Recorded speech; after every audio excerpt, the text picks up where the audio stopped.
통증에 숨조차 쉬기 어려운 밤.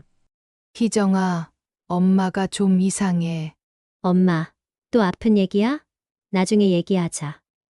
뚝 전화가 끊기고 병실엔 심장 모니터음만 남았다. 그녀는 천천히 눈을 감았다. 몸이 아픈 것보다 외면당하는 게 더 아프네. 당신의 마음을 흔드는 이야기. 여기는 바람 따라온 사연입니다. 사람들은 말합니다. 가족이니까 참아야지. 하지만 가족이라는 말이 가장 아픈 상처가 되어 돌아올 줄 그 누가 상상이나 했을까요? 남편 없이 두 딸을 키우며 새벽마다 토스트를 굽던 한 어머니가 있었습니다. 그 한 조각에 딸들의 꿈을 담고 미래를 밀어 넣었습니다. 그렇게 평생을 바쳐 사랑했지만 딸들은 어머니를 짐으로 여겼습니다. 몰디브 여행을 떠나는 딸들, 병원 침대 위 홀로 남겨진 어머니, 그리고 SNS에 올라온 글 한 줄. 역시 우리 가족이 최고야. 그날 어머니는 깨달았습니다. 나는 너희들의 가족이 아니구나. 지금부터 들려드릴 이야기는 가족이라는 이름에 속고 결국 자신을 위해 일어선 한 어머니의 가슴 먹먹한 결심입니다. 좋아요와 구독은 당신의 공감이 우리에게 닿는 따뜻한 신호입니다. 놓치고 싶지 않은 이야기라면 지금 바람 따라온 사연과 함께 해주세요. 이정순이 37 되던 해였다. 갑작스러운 남편의 죽음. 운전대 하나로 생계를 꾸리던 남편은 어느 날 아침 교통사고로 세상을 떠났다. 장례식 내내 큰딸 김희정은 말없이 아버지 영정만 바라보았고 겨우 7살이던 둘째 김미정은 엄마 치맛자락을 잡고 하염없이 울기만 했다. 그날 이후 이정순의 삶엔 단어 하나가 각인되었다. 버텨야 한다. 낮에는 식당 설거지, 저녁엔 시장 포장일. 그러다 어느 날 대학가 앞에 있는 작은 구멍가게가 눈에 들어왔다. 빵 굽는 기계 하나, 접이식 테이블 하나, 그리고 작고 낡은 간판. 정순이네 토스트. 이 간판을 건 첫날 그녀는 빵을 태워 먹고 계란을 엎질렀지만 단골 손님 1명, 2명이 생기며 그 작은 가게는 하루하루 생계를 버티는 힘이 되었다. 아이들 아침 도시락은 늘 식빵 2장 사이에 노란 계란과 하얀 치즈. 희정은 그걸 손에 쥐고 세상에서 엄마 토스트가 제일 맛있어 라고 외쳤고 그 말 한마디에 이정수는 새벽 2시에도 기운이 솟았다. 추운 겨울날 장갑도 없이 장사를 하며 동상에 걸렸고 여름에는 땀에 절어 몸무게가 40kg대로 내려가기도 했다. 하지만 아이들 학자금 되는 날엔 언제나 마음이 가벼웠다. 내가 조금만 더 참으면 저 아이들은 고생 안 해도 되겠지. 희정은 성실했고 언제나 명석했다. 대학에 장학금으로 들어갔고 번듯한 회사에 취직했다. 미정은 자유롭고 감성적이었다. 미대에 진학한 뒤 패션 브랜드에 들어갔다. 두 딸 모두 결혼할 때 이정수는 가진 걸 죄 털어 신혼집 계약금에 보탰다. 그래도 후회는 없었다. 내가 가진 건 몸 하나지만 딸들에겐 좋은 시작을 주고 싶었으니까. 하지만 그 무렵부터 이상한 감정이 피어났다. 딸들은 점점 어머니를 찾지 않았고 찾아와도 대화는 온통 돈 혹은 아이 맡기는 이야기뿐이었다. 희정은 바쁘다는 핑계로 명절에도 얼굴을 비추지 않았고 미정은 육아에 지쳐 짜증 섞인 말만 남겼다. 처음엔 섭섭함이었지만 점점 슬픔으로 바뀌었다. 가장 충격적이었던 순간은 희정의 말 한마디였다. 엄마, 이 상가는 언젠가 내 거 되는 거잖아. 그럼 지금 내 이름으로 바꿔두는 게 어때? 딸의 말은 공손했지만 그 속엔 계산과 확신이 담겨 있었다. 엄마는 이제 역할을 다 했고 남은 건 재산 분배뿐이다. 이정수는 웃으며 넘겼지만 그날 밤 눈물로 베개를 적셨다. 그 와중에도 손주들은 귀여웠다. 하지만 허리 통증이 심해지던 어느 날 미정에게 말했다. 미정아, 엄마 며칠만 좀 쉴게. 허리가 너무 아파서. 돌아온 말은 차가웠다. 그럼 나보고 회사를 그만두라는 거야? 며칠 뒤 연락도 없이 두 아이가 현관 앞에 서 있었다. 엄마가 알아서 밥 좀 먹이고 재워줘요. 급해서 그래요. 그 순간 이정수는 깨달았다. 나는 이제 이 아이들에게 도움일 뿐이다. 그렇게 쌓여온 상처는 몰디브 여행 소식으로 결정타를 맞는다. 딸들 모두가 손주 입학을 축하한다며 떠나는 여행에 어머니는 아무 초대도 받지 못했다. 그것이 이정순의 인생을 바꾼 마지막 불씨였다. 봄이 막 시작되려는 3월 초, 첫째 딸 김희정이 뜬금없이 어머니 집을 찾았다. 그녀는 마치 오랜만에 안부를 묻는 듯 말했지만 말투엔 어색함이 묻어 있었다. 엄마, 우리 애가 이제 초등학교 들어가잖아. 그래서 몰디브로 가족 여행 가기로 했어. 순간 이정수는 눈을 반짝이며 물었다. 정말 몰디브? 그래, 기념일이니 잘 다녀와야지. 너희끼리 가는 거니? 그러자 김희정은 고개를 살짝 돌리며 말했다. 아니, 다 같이 가. 미정이네도 같이. 애들끼리도 좋은 추억 되잖아. 그 순간 이정수는 말문이 막혔다. 모두가 함께 가는데 유독 자신에겐 말이 없었다는 것. 하지만 아무 내색하지 않고 웃어 보였다. 그래, 잘 다녀와. 조심하고. 그날 저녁 김희정은 돌연 본론을 꺼냈다.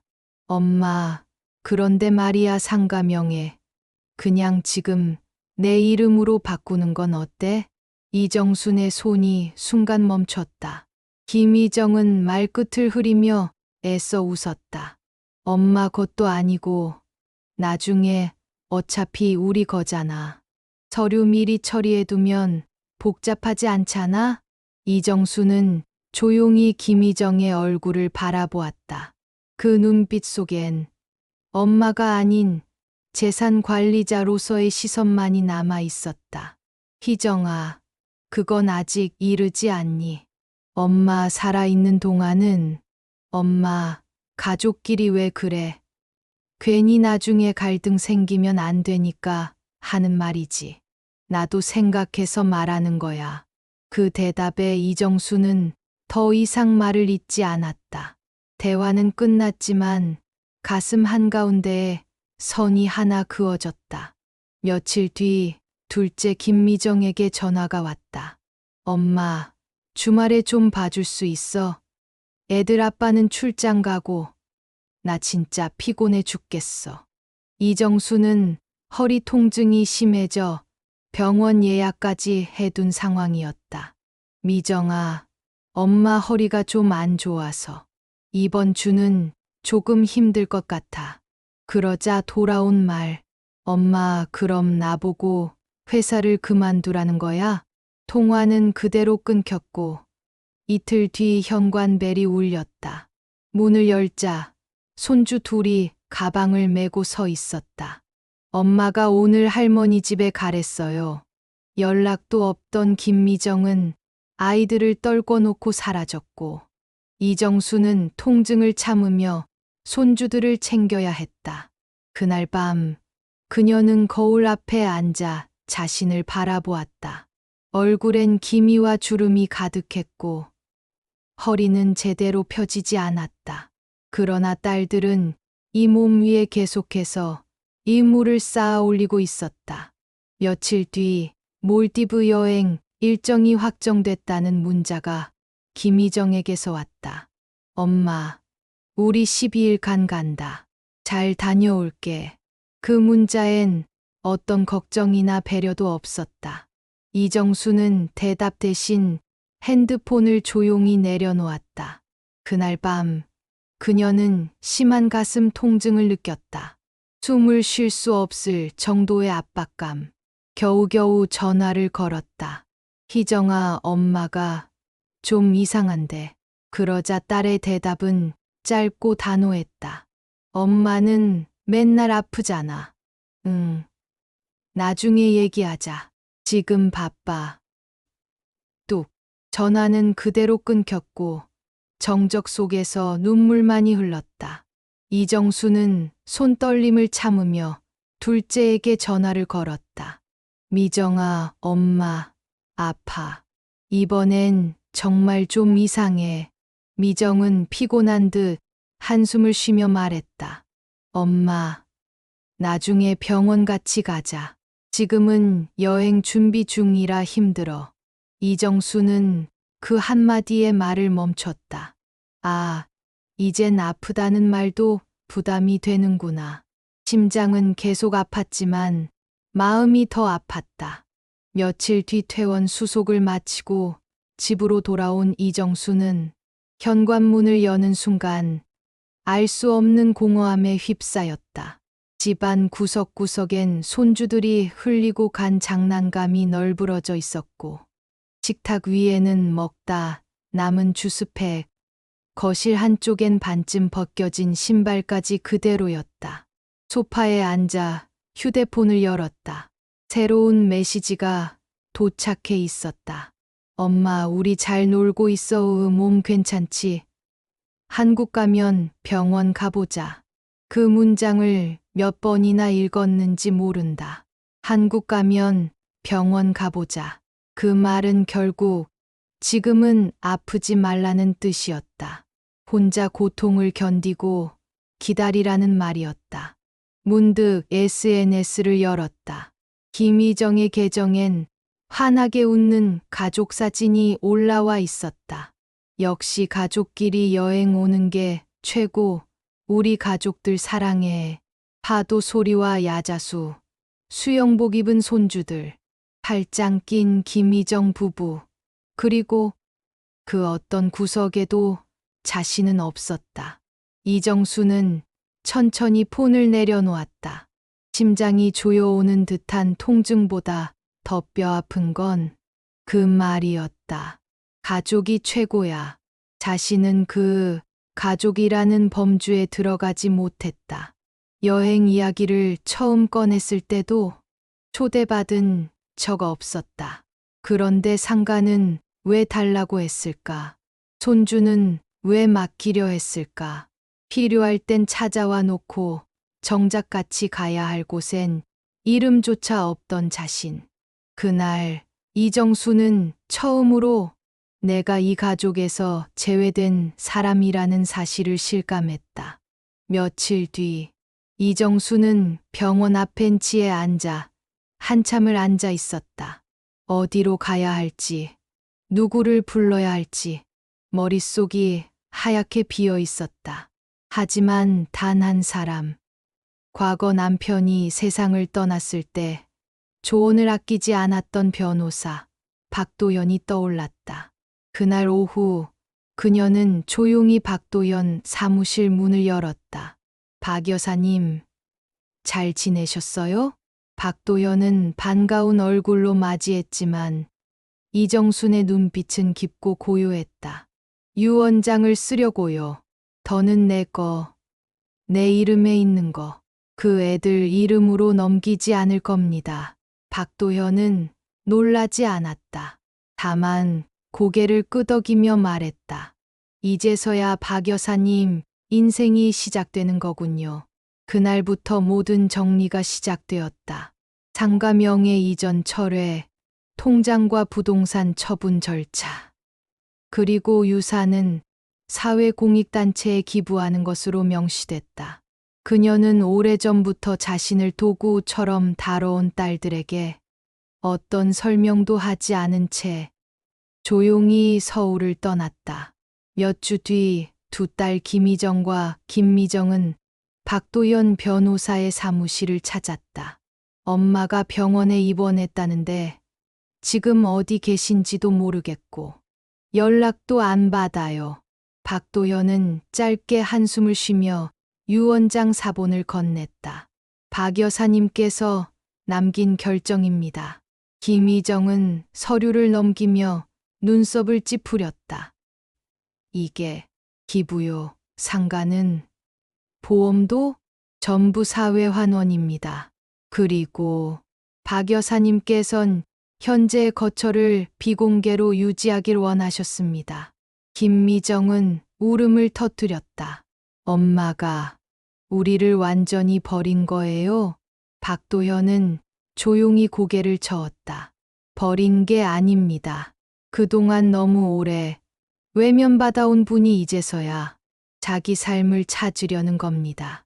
두 딸은 서로 얼굴을 마주봤지만 아무 말도 할 수 없었다. 그 시각 멀리 떨어진 작은 시골 마을. 이정수는 햇살 드는 부엌 창문 앞에서 토스트를 굽고 있었다. 그 냄새에 이웃 권태평 씨가 찾아와 웃으며 말했다. 오늘은 또 무슨 특별한 날입니까? 이정수는 조용히 웃으며 대답했다. 처음으로 내 삶을 나한테 써보는 날이에요. 박도현 변호사의 사무실. 김희정은 유 원장 사본을 탁자 위에 던지듯 내려놓았다. 이게 진짜 엄마가 쓴 거 맞아요? 박도현은 차분하게 대답했다. 박 여사님이 직접 제 앞에서 작성하셨고 모든 절차는 법적으로 유효합니다. 김미정은 말없이 울고 있었다. 눈가에 마스카라 자국이 번져 있었고 손은 떨렸다. 우리 병원 간 것도 몰랐어요. 여행 중이라 그땐 정말 몰랐어요. 박도현은 고개를 들었다. 몰랐던 건 지금까지였던 겁니다. 박 여사님은 오랫동안 신호를 보내셨지만 두 분은 계속 바쁘다는 이유로 외면하셨습니다. 김희정이 참았던 말을 뱉었다. 아니, 그렇다고 이걸 다 기부한다고요? 아니, 그 상가는 사실상 내가 관리해온 건데, 그러니까 박도연의 말투가 조금 단호해졌다. 사실상 관리만 하셨지 법적 명의도 권리도 없었습니다. 정적. 김희정은 입술을 앙다물었다. 엄마, 지금 어디 계세요? 그건 알려드릴 수 없습니다. 박 여사님께서 어떤 방식으로도 딸들이 찾아오지 않길 원한다고 분명히 말씀하셨습니다. 김미정은 다시 고개를 떨구며 말했다. 그래도 한 번만 얼굴 보고 사과하고 싶어요. 그동안 너무 무심했어요. 박도연은 한참을 침묵하다가 조용히 두 딸에게 박 여사님의 마지막 메시지를 전했다. 필요할 때만 연락하던 너희에게 나는 아프다고 말할 자격도 없더라. 그 말에 김희정의 얼굴이 굳었고 김미정은 두 손으로 얼굴을 가렸다. 며칠 후 김미정은 전화를 돌려 어머니의 지인을 수소문했고 김미정은 남편과 아이에게 며칠만 시간을 달라며 눈물로 호소했다. 그들은 뒤늦게 움직이기 시작했다. 어디서부터 잘못된 걸까? 어머니가 변호사를 찾아가 유 원장을 작성할 정도로 결심하기까지 자신들은 뭘 하고 있었던 걸까? 김미정은 소파에 앉아 손주 사진이 가득한 휴대폰 화면을 내려다봤다. 그 안엔 어머니가 없었다. 아이를 봐달라고 보낸 사진, 부탁의 말, 일정표, 사랑 대신 요구만 쌓여 있었다. 김희정은 상가 관리 장부를 펼쳐놓고 중얼거렸다. 내가 이걸 왜 이렇게 당연하게 여겼지? 엄마 건데 왜 내 거라고 생각했지? 하지만 후회는 늘 떠난 뒤에야 시작되었다. 그 시각 이정수는 마당에 나온 토마토 화분에 물을 주고 있었다. 멀리서 들려오는 게 짖는 소리, 바람에 흔들리는 나무십 소리, 서울에서 듣던 어떤 소리보다 편안했다. 권태평 씨가 다가와 작은 종이봉투를 건넸다. 이거 지난번 말씀하신 보리차 끓여놨습니다. 고맙습니다. 요즘처럼 마음이 마를 때 그런 따뜻한 게 참 좋네요. 그녀는 여전히 미소를 지었지만 마음 깊은 곳 어딘가에선 불안한 그림자가 다시 피어나고 있었다.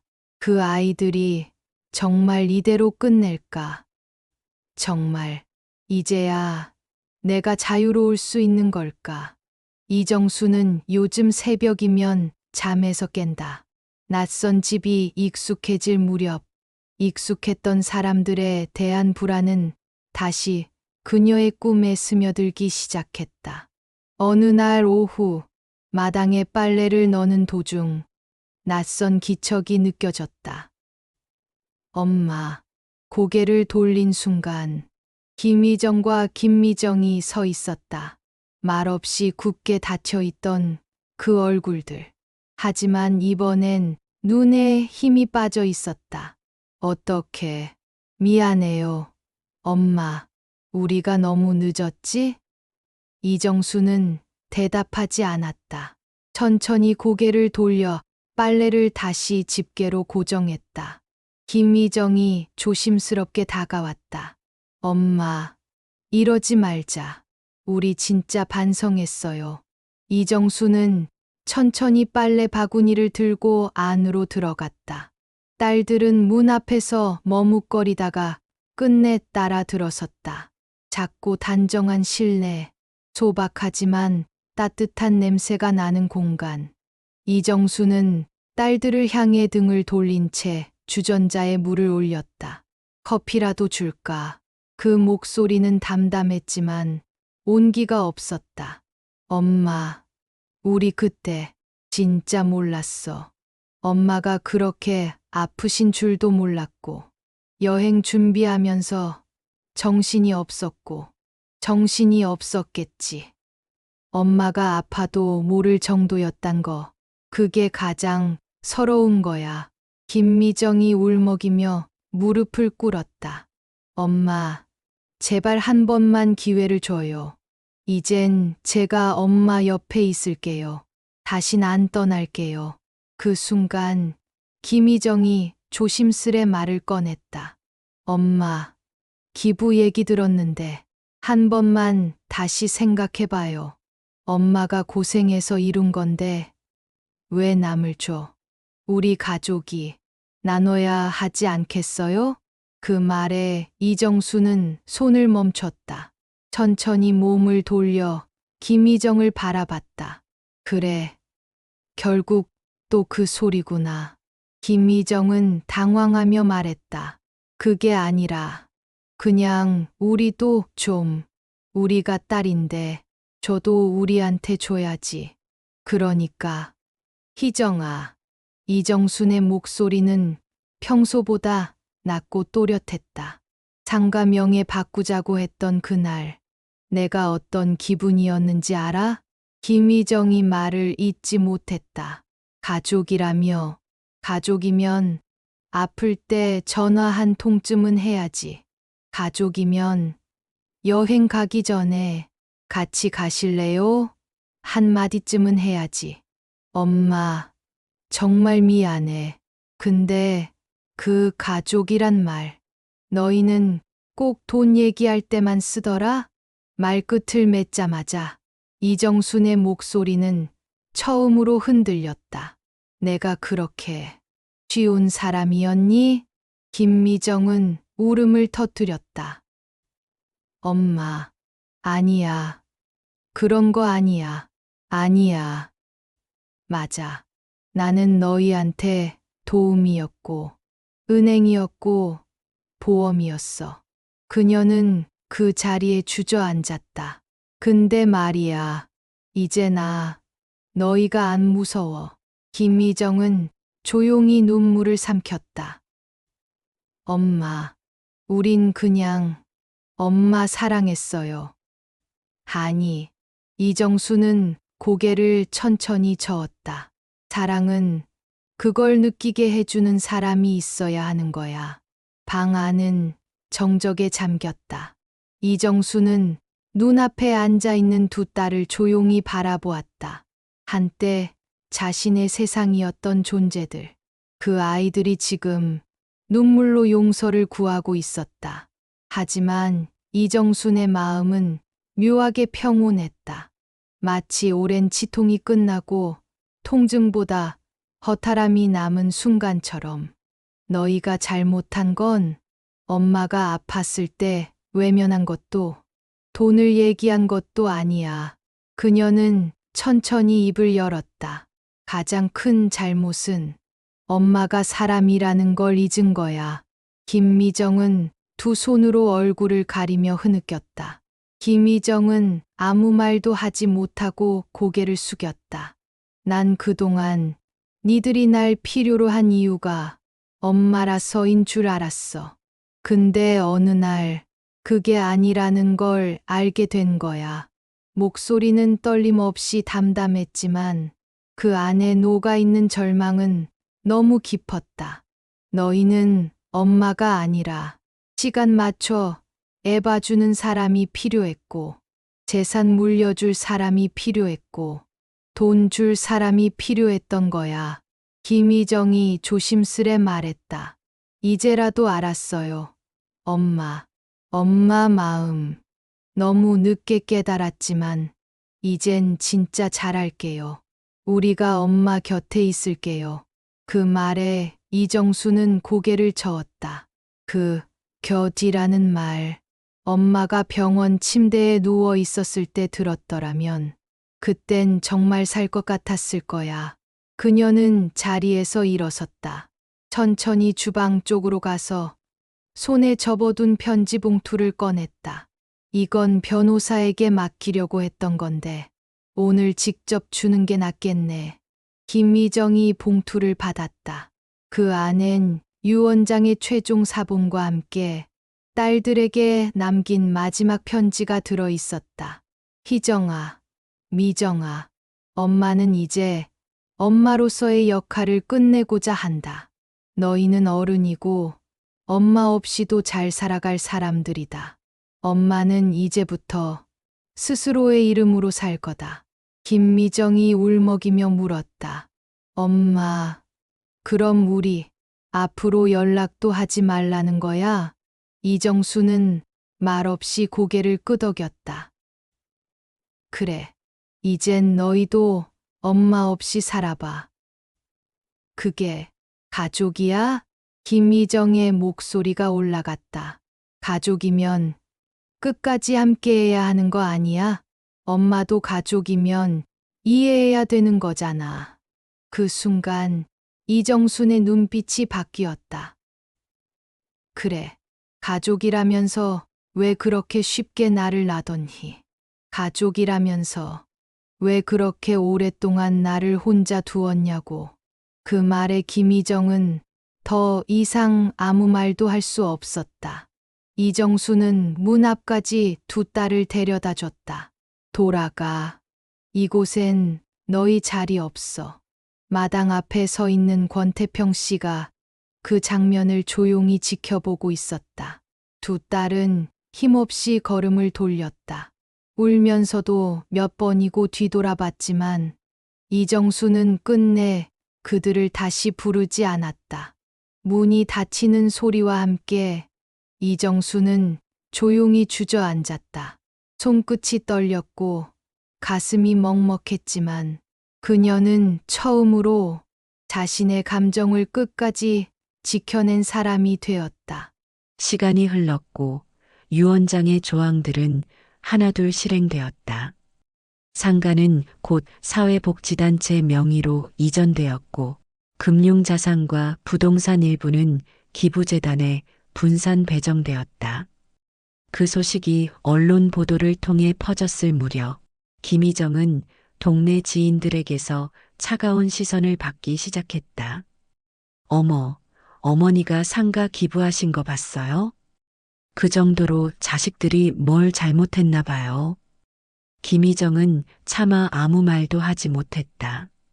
자신이 늘 엄마가 미리 증여만 해주면 된다고 떠들고 다닌 과거가 이제는 족쇄처럼 되돌아왔다. 그동안 상가를 담보로 융자까지 받았던 김희정 부부는 은행에 사유 변경 신고를 해야 했고 금융기관은 차압 절차를 검토하기 시작했다. 아니, 어떻게 이런 식으로 뺏길 수가 있어. 남편은 소리쳤지만 이미 본인의 명의는 사라졌고 그 어떤 법적 소유권도 주장할 수 없는 상태였다. 한편 김미정도 상황이 달라지지 않았다. 직장 때문에 아들 육아를 어머니에게 맡겨왔던 김미정은 이제 더 이상 누구에게도 의지할 수 없었다. 아이들은 방학을 맞이했고 남편은 잦은 출장으로 집을 비웠다. 엄마에게 버릇처럼 했던 말이 떠올랐다. 그럼 나보고 회사 그만두라는 거야? 그리고 지금 그 질문에 대한 답은 오롯이 자기 몫이 되었다. 아이들은 집안에만 있었고 김미정은 결국 휴직을 신청했다. 하지만 회사는 말없이 계약 연장을 거부했다. 출산도 아닌 사유로 자리를 자꾸 비우는 건 조직에 부담이 됩니다. 상사 말 한마디에 김미정은 말도 꺼내지 못한 채 자리에서 짐을 싸야 했다. 며칠 뒤 마트에서 만난 지인이 말을 건넸다. 어머님은 잘 계셔요? 뉴스에 나왔던 그 토스트 어르신이 김미정 씨 어머님 맞죠? 그 말에 김미정은 웃는 척하며 대답했지만 집에 돌아온 뒤 화장실에서 한참을 울었다. 딸들은 그제서야 알게 되었다. 어머니가 주던 보이지 않던 보호막 얼마나 단단했는지, 그 보호막이 사라진 세상은 얼마나 서늘하고 삭막한지, 그리고 그 모든 걸 당연히 받아오던 자신들이 얼마나 무례했는지를 엄마가 날 싫어하게 된 게 아니라 내가 엄마를 잊어버린 거였어. 스스로의 착각이었다. 사랑은 늘 주는 사람이 먼저였고 자신은 단 한 번도 그걸 되돌려준 적 없었다. 김희정 역시 달라진 현실 앞에서 흔들리고 있었다. 남편은 상가 담보 문제로 스트레스를 받았고 은행에서는 조만간 강제 매각 절차에 들어간다는 통보가 왔다. 희정아, 그냥 엄마한테 무릎 꿇고 빌자. 지금이라도 마음 바꾸게 해야 돼. 늦었어. 엄마는 이미 우리를 마음에서 지웠어. 그녀는 멍하니 소파에 앉아 예전 어머니와의 사진을 뒤적였다. 초등학교 졸업식, 대학 입학식, 결혼식. 어머니는 언제나 뒤에 서 있었다. 무대 위에 올라간 적도 없고 박수를 받은 적도 없었다. 그런데 이제 와서 상가 하나를 잃은 게 전부일까? 그건 아니었다. 가장 치명적인 건 엄마의 존재 자체를 잃은 것. 이정수는 여전히 조용한 마을에서 토스트를 굽는다. 이웃들과 나누는 담소, 시장길을 걷는 발걸음, 그리고 혼자 마시는 따뜻한 보리차. 하루는 마을회관에서 작은 강연 요청이 들어왔다. 혼자 사는 노인의 재정관리와 자립에 대하여. 그녀는 미소 지으며 수락했다. 늙었다고 남한테 기댈 수 있는 게 아니라는 걸. 나는 딸들 덕분에 뼈저리게 배웠거든요. 강연이 끝난 날 한 아주머니가 다가왔다. 여사님, 요즘처럼 답답한 세상에 이런 이야기 들려줘서 고마워요. 그 말에 이정수는 고개를 끄덕이며 대답했다. 이제야 진짜 어른이 된 기분이에요. 어느덧 가을이 깊어간다. 이정수는 여전히 그 마을에서 살아간다.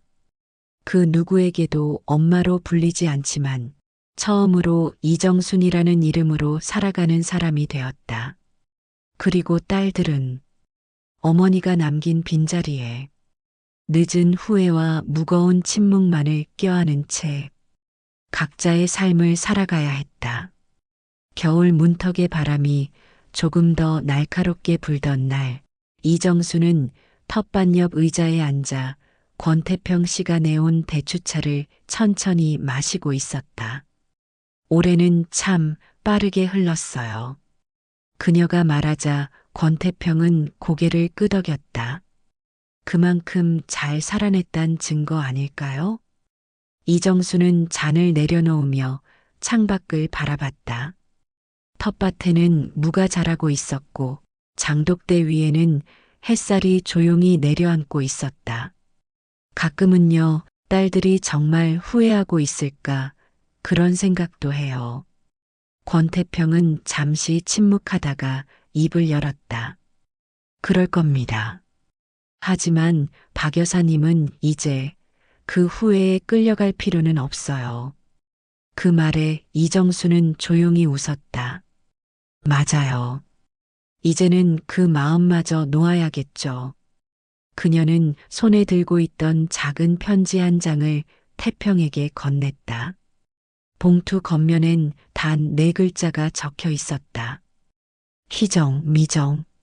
이거 나중에라도 전해질 기회가 오면 그땐 당신 손에 맡길게요. 권태평은 아무 말 없이 봉투를 받아들고 가슴 안쪽에 넣었다. 그 시각 김미정은 아이들과 집안에서 조용히 저녁을 준비하고 있었다. 김미정은 퇴직 후 작은 학원의 강사로 일하며 불편한 시선을 감내해가며 살아가고 있었다.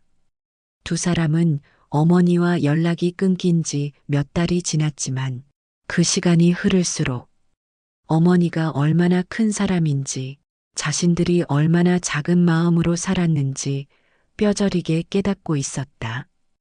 어느 날 밤 김미정은 아들이 쓴 일기장을 우연히 읽게 되었다. 할머니 집에서 자고 싶다. 할머니 토스트 먹고 싶다. 그 문장을 보고 그녀는 눈물을 멈출 수 없었다. 자식도 손주도 그토록 따뜻하게 품어줬던 한 사람. 그 사람에게 너무 많은 것을 당연히 기대하며 살아왔던 시간들. 봄이 올 무렵 이정수는 마을회관 봉사활동에 나갔다. 아이들을 위해 토스트를 구워달라는 요청을 받자 그녀는 한참을 망설이다가 조용히 웃으며 말했다.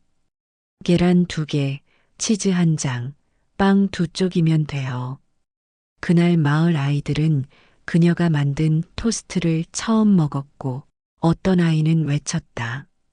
할머니, 이거 세상에서 제일 맛있어요. 그 말에 이정수는 갑자기 눈시울이 붉어졌다. 어디선가 들은 그 말. 엄마, 토스트가 세상에서 제일 맛있어. 그 기억이 지금 다른 아이의 입에서 돌아왔다. 슬픔이 아니었다. 그건 오히려 위로였다. 자신이 준 사랑이 끝난 게 아니라 방향만 달라졌다는 걸 말해주는 듯했다. 그녀는 비로소 깨달았다. 사랑은 줄수록 고갈되는 것이 아니라 잘못된 곳에 계속 주면 아픈 것일 뿐이었다. 이제는 더는 아프지 않았다. 아무도 자신을 찾지 않아도 누구도 자신의 토스트를 기다리지 않아도 괜찮았다. 왜냐하면 그녀는 이제 자신을 위한 삶을 살고 있었기 때문이었다.